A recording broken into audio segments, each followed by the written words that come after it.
विधानसभा सत्र का आज पहला दिन है। पहले दिन तमाम विधायक सत्र में पहुंच चुके हैं। सत्र शुरू होने से पहले वीरेंद्र जाति, जो कि झबरेरा से कांग्रेस के विधायक हैं, साइकिल से सत्र में पहुंचे और सरकार पर स्वास्थ्य व्यवस्था में लापरवाही का आरोप लगाया। उन्होंने कहा कि साइकिल स्वास्थ्य का प्रतीक है और क्योंकि सरकार स्वास्थ्य व्यवस्था पर ध्यान नहीं दे रही है, इसलिए मैं साइकिल पर आया हूँ। और बढ़ती महंगाई, डीजल के दाम, पेट्रोल के दाम, उन सब चीज़ों को लेकर के मैं प्रदेशवासियों के लिए एक संदेश लेकर के आया हूं कि यहाँ की जो व्यवस्था है, चिकित्सा व्यवस्था है, ऊपर वाले के भरोसे है। तो इस अपने आप को खुद स्वस्थ रखने के लिए, फिट रखने के लिए आप भी साइकिलिंग का इस्तेमाल करें या फिर अपनी सेहत का आप खुद ध्यान रखें। देखिए, प्रदेश में चिकित्सीय व्यवस्थाएं जो है वो बड़ी दयनीय अवस्था में पहुंच गई हैं। लगभग ठप के बराबर व्यवस्था हो गई है।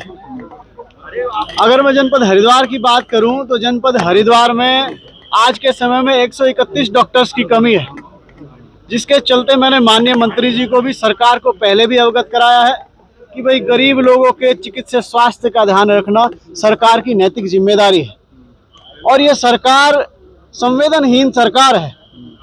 ये अपने किए गए वादों पर भी नहीं रहना चाहती है। माननीय धन सिंह रावत जी, जब पिछली बार सत्र चला था तो धन सिंह रावत जी ने कहा था, माननीय मंत्री जी ने कहा था कि हमने पूरे देश में सबसे पहले हम राज्य हैं जिन्होंने IPHS मानक लागू कर दिए हैं। लेकिन IPHS मानकों की मैं अगर बात करूं तो मैं आपको एक ब्यौरा देता हूं। उन्होंने IPHS मानक के अनुसार पद तो सृजित कर दिए, लेकिन पदों में भारी कमियां हैं। भारी अधिकतर पद जो है वो रिक्त है। ये देखिए, कुछ स्वास्थ्य केंद्र जो है उनका ब्यौरा है जिनमें प्रमुख व्यवस्थाओं में डॉक्टर्स ही नहीं है। इन्हीं मुद्दों को आज आप उठाएंगे। वहीं किच्छा से कांग्रेस के विधायक तिलक राज बेहड़ अपने क्षेत्र की समस्याओं को लेकर विधानसभा में गैलरी में धरने पर बैठ गए और उन्होंने सरकार पर विकास में उपेक्षा का आरोप लगाया। अगर सरकार उन्हें हटा भी रही है तो उन्हें हटाने से पहले उनको कहाँ दूसरी जगह बिठाया जाए। पूरे प्रदेश के अंदर कानून व्यवस्था चौपट हो गई है, फिर किसी को गुंडा राज है सरकार। और हमारे विधानसभा क्षेत्र में तो खुला गुंडा राज चल रहा है। खुले कार्यकर्ताओं के साथ, हमारे कांग्रेस कार्यकर्ताओं के साथ मारपीट हो रही है। 8 लोगों के अब तक हाथ पैर तोड़े जा चुके हैं। इतनी बुरी हालत है। अवैध खनन हो रहा है, मांस की तस्करी हो रही है। अवैध खनन, रात को गाड़ियां खड़ी हो जाती हैं, उनसे पैसा लिया जाता है। तो सारी वसूली प्रदेश स्तर पर हो रही है, वहाँ से पैसा इकट्ठा हो रहा है। अधिकारी को कुछ कहो तो अगर हमें ऊपर पैसा देना पड़ रहा है। तो भ्रष्टाचार के रिकॉर्ड तोड़ रखे हैं। बहुत बुरी हालत है, जीना दुर्भर है। और विधानसभाओं के अंदर जो हालात कर रखे हैं भाजपा के नेताओं ने, मुख्यमंत्री का संरक्षण प्राप्त है, कानून है नहीं, व्यवस्था बिल्कुल नहीं है, अधिकारी मनमानी कर रहे हैं। तो उसके खिलाफ आज मैं बैठा हूं और कल भी बैठा था और अंदर हाउस के अंदर भी कानून व्यवस्था पर अपनी बात को बोलूंगा। बसपा दल के नेता शहजाद ने भी विधानसभा सत्र से पहले सरकार पर सत्र के प्रति गंभीर न होने का आरोप लगाया और कहा कि सरकार सत्र को चलाना ही नहीं चाहती। सत्र को चंद दिनों में समेटकर विधायक की आवाज को सरकार दबाने की कोशिश कर रही है।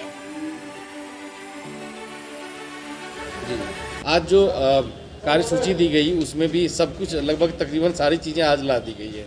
इसको किस रूप में देखते हैं? आप समझ रहे हैं, जो मैं देख रहा हूँ वही आप समझ रहे हैं जी। देखते हैं सरकार क्या करती है सदन में। मुद्दे कौन कौन से रहेंगे सर? लैंड ऑर्डर बहुत बड़ा मुद्दा है। दूसरे और बहुत बड़े मुद्दे हैं। रोजगार युवाओं के पास नहीं है। जो यहाँ से कर्मचारी हटाए वो किसने लगाए थे, उन्हें सजा क्यों नहीं मिली? बगैर कर्मचारियों का क्या दोष है? जिन लोगों ने विचलन में उन्हें रखे हैं उनके लिए तो अपराध तय होना चाहिए और जहाँ से लगे हैं वहीं से शुरुआत होनी चाहिए। जब टोटल गलत तरीके से लगे तो सारे ही हटने चाहिए, नहीं भर्ती होनी चाहिए। ठीक। किस तरह की तैयारी है और किस तरह से आप लोग ये करेंगे?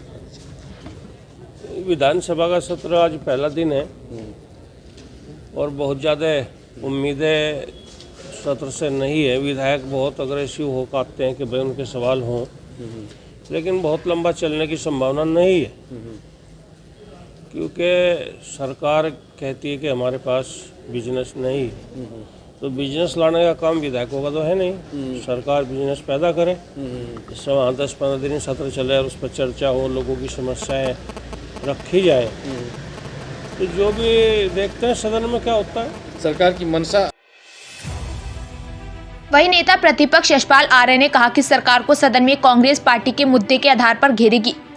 उन्होंने कहा कि कई सारे मुद्दे हैं, लॉ एंड ऑर्डर का मुद्दा हो, अंकिता भंडारी का मुद्दा हो, यूके ट्रिपल एसएससी का मुद्दा, विधानसभा बैकडोर भर्ती का मुद्दा हो, तमाम मुद्दों पर सरकार को सदन में जवाब देना होगा।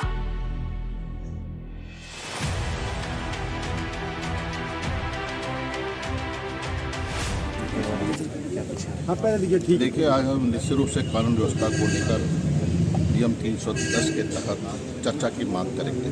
बहुत गंभीर विषय है जो आंकड़े दर्शा रहे हैं, जो घटनाएं हुई हैं, हत्याएं, बलात्कार, डकैती, चोरी, रंगदारी के अनगिनत मामले हैं और अचंभित होंगे कि क्या इतनी घटनाओं हुई हैं, एफआईआर प्राथमिकी दर्ज हुई है, उसके बावजूद उसके नतीजे और प्रशासन द्वारा, पुलिस प्रशासन द्वारा, सरकार द्वारा क्या कार्रवाई की गई है, इसी में फोकस होगा।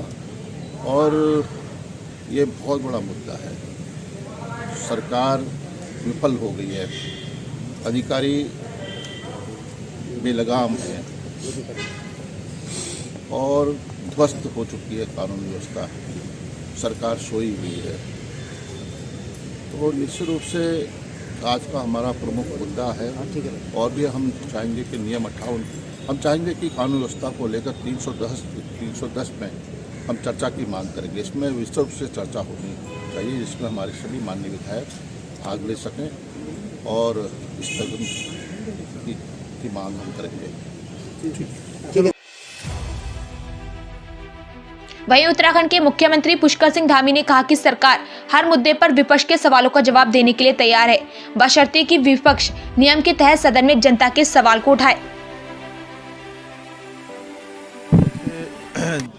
जिन मुद्दों पर भी बात होगी उन सभी मुद्दों पर साफ गोई से सरकार ने जो काम किए हैं, सरकार के द्वारा जो निर्णय लिए गए हैं, तात्कालिक रूप से जिन पर एक्शन हुआ है, उन सभी पर हम अपनी बात रखेंगे। और मैं सभी को शुभकामनाएं देता हूं, बधाई देता हूं कि जन सरोकार के मुद्दे उठें, प्रदेश के विकास के लिए, प्रदेश की गति के लिए, प्रदेश की उन्नति के लिए, प्रदेश की प्रगति के लिए जो जरूरी मुद्दे हैं वो सदन पर आएंगे और उन सब पर बात होगी। बात होने के बाद चीज़ें आगे बढ़ेंगी।